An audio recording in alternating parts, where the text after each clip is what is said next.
With Kenny Omega worried about his career coming to an end and Jeff Hardy confirming his move to AEW, this is Wrestling Hub. My name is John and you're watching the Wrestling Report for February 24th. Before we get into the rest of the video, make sure you subscribe to Wrestling Hub and turn on all notifications to stay up to date with everything in the world of pro wrestling.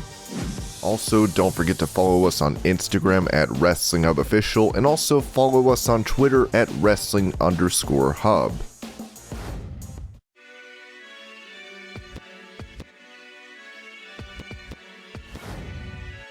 Despite initially appearing in WWE as Derek Bateman and getting released, EC3 would eventually make his return to the promotion before being let go again. On the Ring of Wrestling podcast, EC3 gave his reason for coming back to the promotion. I would have loved to be in the ring with John Cena and Randy Orton. That's the only reason I came back, because I remember seeing that promo between Roman and Cena before Cena left for a good while. I knew how John worked. He's very much in the moment. They're not writing for him. Speaking from here, I'm like, God, if this was me, this would be electric, because I kind of worked the same way, but it wasn't, and it was good, but that's what made me want. I got to give it a shot to go back and do that. That never happened. Now, maybe, because seeing Control Your Narrative's not really a wrestling promotion, maybe call the Peacemaker's agent, have him come down to the narrative, and I could kick his ass. What a great show. Since leaving this time around, EC3 has started Free the Narrative and is working to build that brand alongside former WWE star Braun Strowman.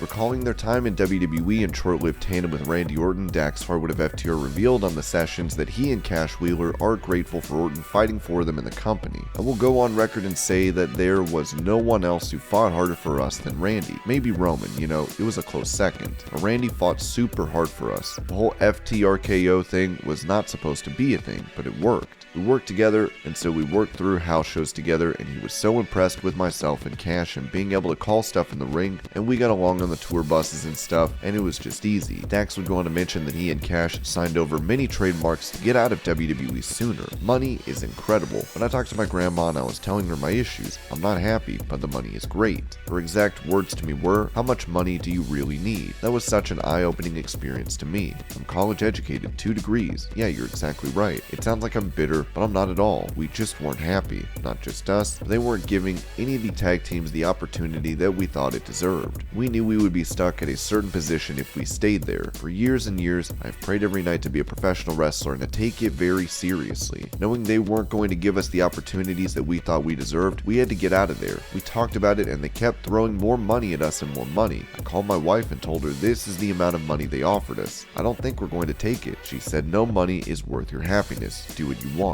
We went back and told them no. My wife was having health problems, so I told them that not only do I not want to stay, I want to be home more with my wife. This is before the pandemic. The pandemic hit. They called us. They said, we know you want out. Your contracts are up in 2 months. They were going to extend your contract because of your injury until August, but the out is all these trademarks you have, sign them over to us and we will let you have your release. No 90 days. I won't give it to you today. We spent like 10 to 20,000 on trademarks. Stuff that we came up with, not them. But we wanted out so bad and we're so unhappy, just let them have it. It's just money. We called back and said, you can have all the trademarks, just please give us a release. And they did.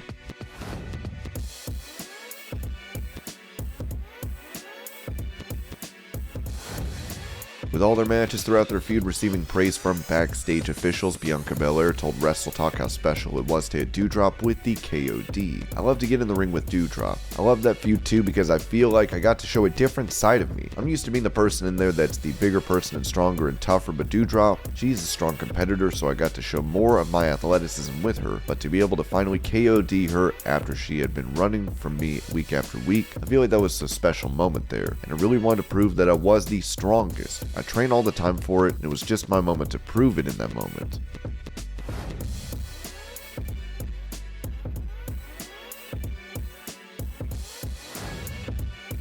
Talking about her journey in WWE, Rhea Ripley noted while speaking to Mark Andrews that she was nearly cut by the company when she was on NXT. A lot of things really. It was sort of the whole year between the Mae Young Classic 1 and 2. I went through a lot mentally behind the scenes. I was having troubles at home. I was having troubles at work. I hated myself. I was very mentally weak at that time. I just didn't feel like I was good enough. I was constantly being told that I wasn't good enough and I had to do something to improve it. I was on the chopping block a couple times and nearly got booted. I just had a lot going on and I was very down. I want to say, at that 6-month period, I was like, you know what? Stop this. I don't care what anybody thinks about me. All they're going to do is judge me anyway. I had to change my mental game completely. I started going to a gym, which is the first gym I've ever signed up for. I was terrified. I don't like being around people, so I was absolutely terrified. We have this thing called Car Wash, where you take photos and videos leading up to the Mae Young Classic, so we can get all the footage we need. I rocked up in this new gear. I got my hair cut, of course. Every one of the coaches were like, "What's this?" I said, "The new Rhea Ripley." They were like, "Okay." I knew that okay was like, "This is your ass." If it doesn't work, I didn't care. This was my one shot.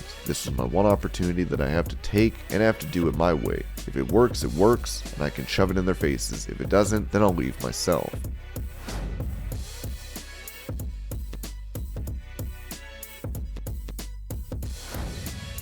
A potential return has been rumored for Stone Cold Steve Austin, as it seems he could be gearing up for a WrestleMania feud against Kevin Owens. According to Dave Meltzer, Austin was going to make an in-ring comeback in 2005, with it revealed in the Wrestling Observer that Austin was set to lose a match to Jonathan Coachman. Over the years, he had considered and talked of wrestling again. In those years, he said it would take him a good 6 months to prepare to do so. In 2005, he was called for the Taboo Tuesday show to do a gimmick match with Jonathan Coachman, with the stipulation that if he won, Jim Ross would get his Raw lead announcing job back, but if he lost, Ross would lose his job. Austin was going to be booked to lose the match, and before the match claimed a back injury and didn't appear.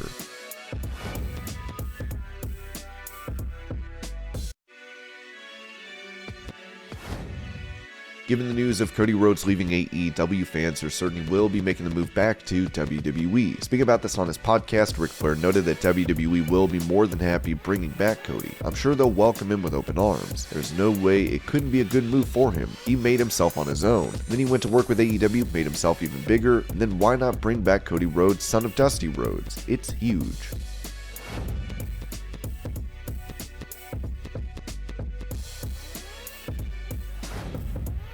After coming up short in her Raw Women's title bout against Becky Lynch, Lita told Metro that she'd love to continue her feud with Charlotte Flair. "I had fun being in there with Shotzi. Think that would be cool to do something again. I was really impressed with Rhea Ripley. I'd love to do something with her. Of course, pick up where I left off with Charlotte Flair. I think I would be lucky to step in with any of those women on the roster. There are some standouts. Bianca Belair is an incredible athlete. And you know what? Natty. Natty's been there, tried and true. I'd love to be in the ring with her as well."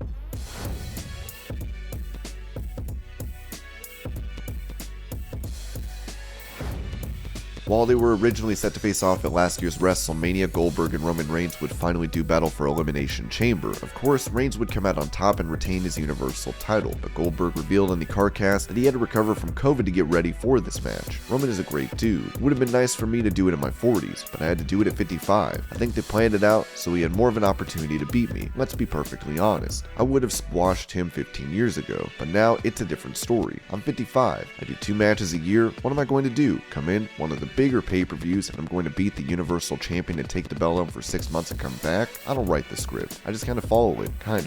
One of the reasons I came back is to give back to the business. If I can set Roman up and make him look like $1 million going into WrestleMania against Brock, that's my job. I'm behind the 8 ball. Not only do a plethora of people understand what the outcome will most likely be, but I obviously have an extremely short period of time to get ready for it. I hadn't trained for 3 months. I had COVID when I got the phone call to go. I literally had 2 weeks in the gym to get ready for this. What people don't understand, and it will come out in the documentary, is it's tough to do that as a 20-year-old. It's more difficult as a 30-year-old. A 40-year-old, it's almost impossible. A 55-year-old. I'm one of the 0.003% of humans on the planet that can pull something like that off.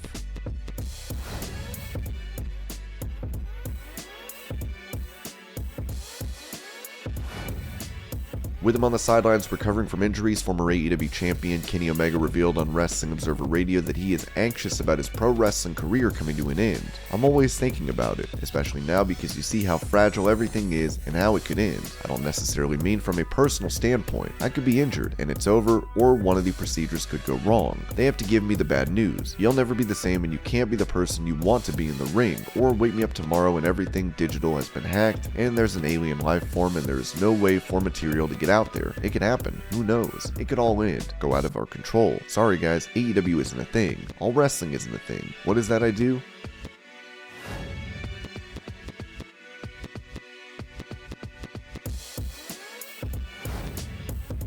After a shocking release from WWE, Jeff Hardy turned down a Hall of Fame induction from the company earlier this month. Now, fans are waiting for his next big move in pro wrestling, with many thinking he'll join his brother in AEW. During an interview with Jared Myers, Jeff made it known that he will be joining the promotion, as he said, "I'm going to AEW. It's so exciting. I'm so nervous and excited." In the meantime, the Hardy Boys will be reuniting on March 12th, and after that, Jeff will be free to sign with another company, since that will be the end of his 90-day non-compete clause from WWE.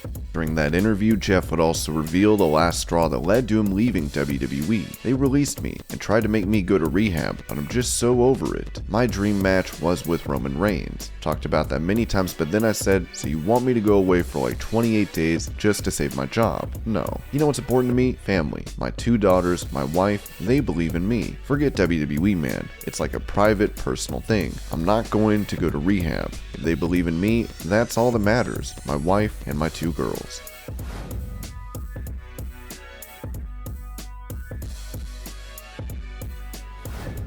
While the Retribution faction would not work out for those a part of the group, former WWE star Shane Thorne noted on the 2-Man Power Trip podcast that they suggested many names for a potential leader. So that was the thing. We pitched ideas to have a lot of different people as the leader. We wanted Shane McMahon or Edge or just someone higher, as high as possible. We went as high as possible. We pitched for Vince to be the leader as well. We went as high as possible for who the leader would be. So we wanted to be attached to one of the main characters, and I guess at the start we were. We were doing stuff with Bray Wyatt and Hurt Business, which, you know, was Bobby Lashley, so...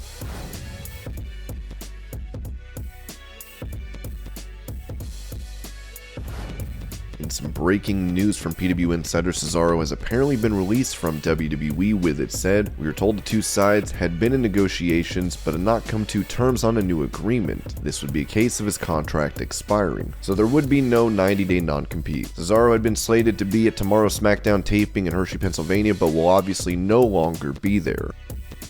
And this was your Pro Wrestling News Update. I hope you're all having a great day. Thank you so much for watching, and I'll see you later.